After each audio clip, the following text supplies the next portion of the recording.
Hello friends, आपका स्वागत है आपके अपने YouTube channel Indian investor hub में। फ्रेंड्स, आज हम बात करने जा रहे हैं सेबी के नए रूल के बारे में। देखिए दोस्तों, सबसे पहले तो मैं आपको बताना चाहूँगा कि अभी सेबी ने नया रूल लाया है। सेबी ने फ्राइडे को इस रूल का सर्कुलर को अनाउंस कर दिया और ये जो सर्कुलर है ये म्यूचुअल फंड से रिलेटेड है। तो देखिए दोस्तों, इसके बारे में हम डिटेल में देखते हैं कि देखिए दोस्तों, ये जो सर्कुलर है इसमें जो म्यूचुअल फंड्स है, जो मल्टी कैप फंड्स है, उनको एसेट एलोकेशन के लिए ये रूल है। और ये जो सर्कुलर है इसमें इन्हें मल्टी कैप और स्मॉल कैप पर अपनी हिस्सेदारी बढ़ानी होगी।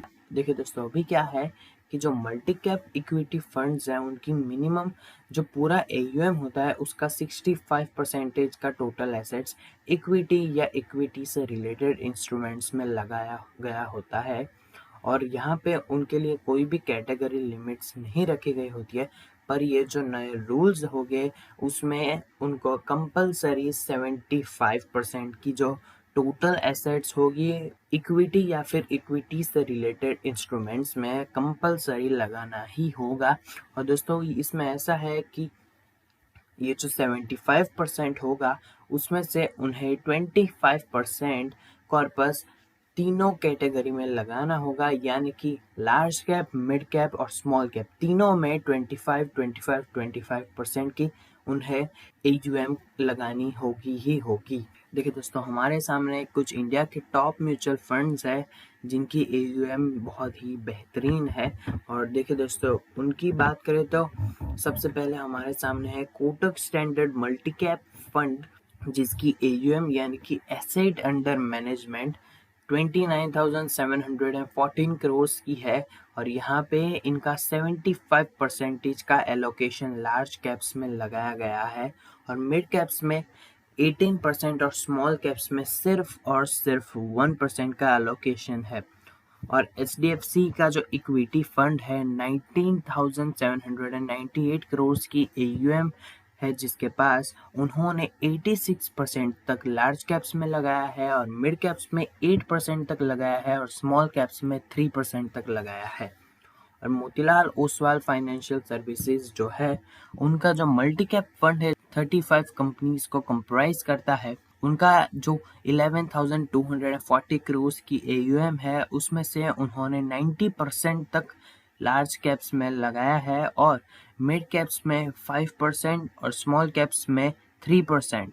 और ABSL इक्विटी फंड जो है, जिसके अंडर 11,023 करोड़ की AUM है, उन्होंने अपने AUM का 68% लार्ज कैप्स में लगाया है और मिड कैप्स में 27% लगाया है और स्मॉल कैप्स में 5%।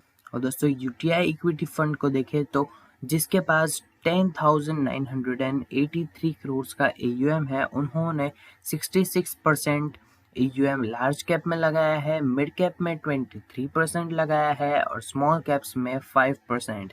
और SBI magnum multi cap fund की बात करें तो इन्होंने 9,063 करोड़ जिसके अंडर मैनेजमेंट है, उन्होंने लार्ज कैप्स में 75% तक लगाया है, मिड कैप्स में 15% और स्मॉल कैप्स में 6%। तो देखिए दोस्तों, हमारे सामने डेटा क्लियर है कि मिड कैप्स में उन्होंने बहुत ही ज़्यादा कम लगाया है और स्मॉल कैप्स में तो मिड कैप से भी कम लगाया है। देखिए दोस्तों, लार्ज कैप्स में कोई भी फंड का 65% से कम एलोकेशन नहीं है लार्ज कैप्स में, यानी कि अब फंड जो मैनेजर्स है उनके लिए बहुत ही ज़्यादा बड़ी मुसीबत आने वाली है कि उन्हें क्वालिटी स्टॉक्स पिक करने पड़ेंगे। और ये मुझे लगता है कि ये जो सेबी का रूल है बहुत ही ज़्यादा बेहतरीन तरीके से अफेक्ट करने वाला है।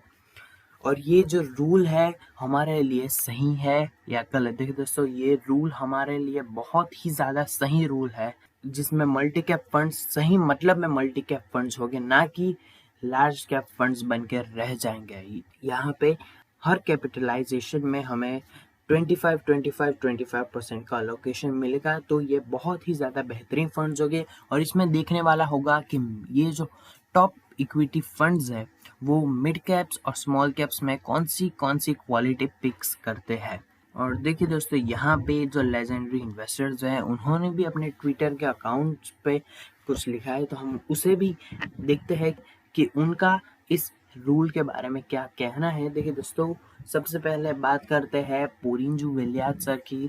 तो उन्होंने कहा कि बहुत ही पॉजिटिव इन्वेस्टमेंट वर्दी है स्मॉल कैप्स और मिड कैप्स के लिए। फंड मैनेजर्स जो थे वो अभी तक सिर्फ डस्टबिन में ही डाल रहे थे सिंस जनवरी 2018 से। और देखिए दोस्तों, ये मैं नहीं कह रहा हूँ, ये सर कह रहे हैं और सर का बहुत ही सही कहना है, बहुत ही बेहतरीन रूल लग रहा है मुझे भी। और मधुसूदन केला सर की बात करें, जो कि रिलायंस के फंड मैनेजर रह चुके हैं, जिन्होंने खुद रिलायंस का जो म्यूचुअल फंड्स था, म्यूचुअल फंड्स के रिटर्न्स को मार्केट के बेंचमार्क सेंसेक्स और निफ्टी को आउट परफॉर्म किया है। और सर के अंडर जब म्यूचुअल फंड था तब बहुत ही ज़्यादा ग्रोथ हुई फंड में। और देखिए दोस्तों, सर का क्या कहना है देखते हैं। देखिए दोस्तों, सर का कहना है कि ये बहुत ही फैंटास्टिक मूव है सेबी का।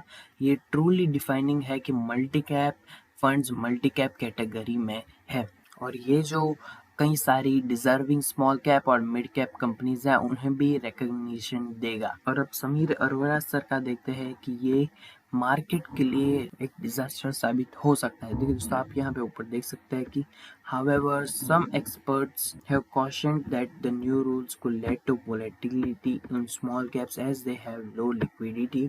ये वोलेटिलिटी तो शॉर्ट टर्म के लिए होने वाली है, इसलिए हमें ज़्यादा घबराने वाली बात नहीं है। पर लॉन्ग टर्म में ये जो फंड्स होंगे वो आउट परफॉर्म कर सकते हैं। अगर कोई मिड कैप या स्मॉल कैप मल्टीबैगर साबित होता है तो फंड्स को जो होल्ड करते हैं उनको अच्छा प्रॉफिट भी मिल सकता है। देखिए दोस्तों, वोडाफोन आइडिया IPL 2020 में एक को स्पॉन्सर बना AGR के रिलीफ और रीब्रांडिंग के बाद। देखिए दोस्तों, ये बहुत ही ज़्यादा बेहतरीन खबर है। वोडाफोन आइडिया, जो कि अभी VI से रिकग्नाइज किया जाएगा, उन्होंने अपने आप को रीब्रांडिंग कर दिया है। तो वो अपकमिंग ड्रीम 11 IPL 2020 में को स्पॉन्सर बना, जो कि 19 सितंबर 2020 से शुरू होने वाला है। और ये जो टेलीकॉम कंपनी है उन्होंने IPL T20 की लाइव ब्रॉडकास्ट का को स्पॉन्सरशिप के राइट्स को खरीद लिया है। और IPL अबू धाबी UAE में खेला जाएगा और टेलीकास्ट स्टार स्पोर्ट्स नेटवर्क्स पर किया जाएगा। ये जो स्पॉन्सरशिप की अनाउंसमेंट हुई वो VI के नाम से स्पॉन्सरशिप दी गई है। और दोस्तों, वोडाफोन आइडिया लिमिटेड ने कहा कि हमारी ड्रीम 11 IPL 2020 के साथ जो एसोसिएशन है वो VI को एक इंस्टेंट कनेक्ट देगी मिलियंस ऑफ व्यूअर्स के साथ। और उन्होंने कहा कि उन्हें बेहतरीन कॉन्फिडेंस है कि ये ना कि VI के लिए लोगों में अवेयरनेस पैदा करेगी, बल्कि एक रिलेवेंस और कस्टमर्स का कॉन्फिडेंस भी जगाएगी। और उन्हें ऐसा भी कॉन्फिडेंस है कि उन इंडियंस उन्हें ड्रीम 11 IPL में वापस देखकर खुश होंगे। ये कविता नायर जी ने कहा, जो कि chief digital transformation and brand officer है वोडाफोन आइडिया लिमिटेड में।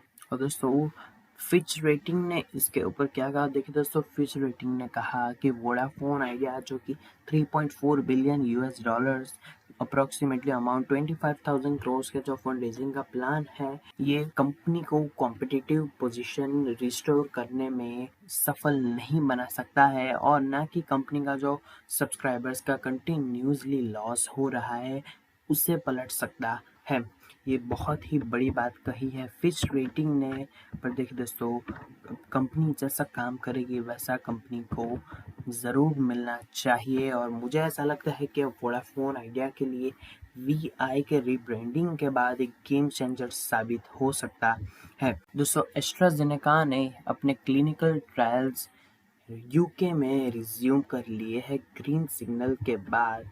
आइए पढ़ते हैं इसके बारे में दोस्तों। देखिए दोस्तों, एस्ट्राजेनेका यूके में अपने ट्रायल्स रिज्यूम कर ले, और जो इंडियन इंस्टीट्यूट है, इंडियन रेगुलेटर है, serum institute of India SII, उन्होंने इसे सस्पेंड कर दिया है requirement for phase 2 and phase 3 clinical trials.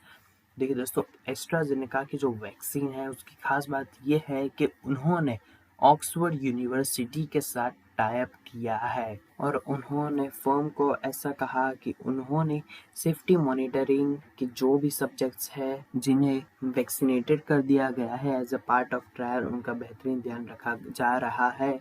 Saturday को ये कंफर्मेशन आया मेडिसिन्स हेल्थ रेगुलेटरी अथॉरिटी यानी कि MHRA का कि क्लिनिकल ट्रायल्स ऑफ AZD1222 उसे यूके में रिज्यूम कर दिया गया है। तो MHRA ने कहा कि ये जो ट्रायल्स है ये सेफ है कंपनी के लिए। और अदर पुणेवाला जो कि SII के CEO है, उन्होंने ट्वीट करके बताया कि उन्होंने जैसे कि पहले मेंशन किया था, उन्हें कंक्लूजन्स पर सीधा जंप नहीं करना चाहिए, जबकि पूरे ट्रायल्स जब ख़त्म हो और जो कंक्लूजन है उसे उन्हें मानना चाहिए। और अभी के जो रिसेंट कुछ इवेंट्स हुए हैं जो कि क्लियर एग्जाम्पल है कि उन्हें बायस नहीं होना चाहिए इस प्रोसेस के लिए और उन्हें प्रोसेस को एंड तक रिस्पेक्ट करना चाहिए और वो कुछ अच्छी न्यूज़ एक्सपेक्ट करते हैं ऑक्सफोर्ड और एस्ट्राजेनेका की वैक्सीन से। सब्सक्राइब कीजिए हमारी चैनल को और बेल आइकन को प्रेस कर दीजिए ताकि आप स्टॉक मार्केट से रिलेटेड कोई भी अपडेट्स मिस ना कर दें। और अगर आपको वीडियो पसंद आया हो तो लाइक बटन प्रेस कर दीजिए और हमें कमेंट में ज़रूर बताइए कि अगली आपको किस स्टॉक के बारे में केस स्टडी चाहिए। हमें आपके डाउट्स कमेंट में ज़रूर बताइए, हम आपके डाउट्स को सॉल्व करने की पूरी कोशिश करेंगे। वीडियो आपके फैमिली और फ्रेंड्स में भी शेयर कीजिए।